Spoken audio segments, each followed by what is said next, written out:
ಕುಲಪತಿಗಳ ಅಲ್ಲಿಯ ಕುಲಮಾತೆಯಾದಂತಹ ಪ್ರಜ್ಞಾದೇವಿ ಮಾಹುಲಿಯವರು ಈ ಕಾರ್ಯಕ್ರಮವನ್ನು ನೋಡಿ ಸಂತೋಷಪಟ್ಟು ಆ ಪುಟ್ಟ ಪ್ರಹ್ಲಾದನಿಗೆ ಒಂದು 1000 ರೂಪಾಯಿಯ ಒಂದು ಬಹುಮಾನವನ್ನು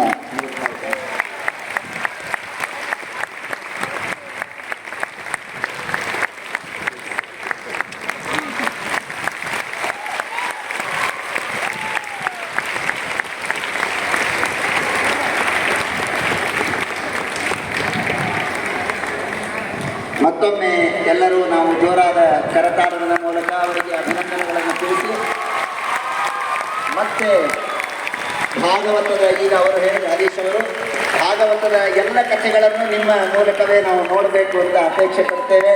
ತಾವು ಬಂದು ನಡೆಸಿಕೊಡಬೇಕು ಅಂತ ವಿಜ್ಞಾಪನೆ ಮಾಡಿಕೊಡ್ತಾ ಇದ್ದೇನೆ. ಇನ್ನು ಶ್ರೀಪಾದಂಗಳವರು 10 ನಿಮಿಷದಲ್ಲಿ ವೇದಿಕೆಗೆ ಬರ್ತಾರೆ. ಬಂದು ಎಲ್ಲರಿಗೂ ಮಂತ್ರಾಕ್ಷತೆಯನ್ನು ಕೊಡ್ತಾರೆ, ಸ್ವೀಕರಿಸಬೇಕು ಅಂತ ಕೇಳಿಕೊಳ್ತೇನೆ.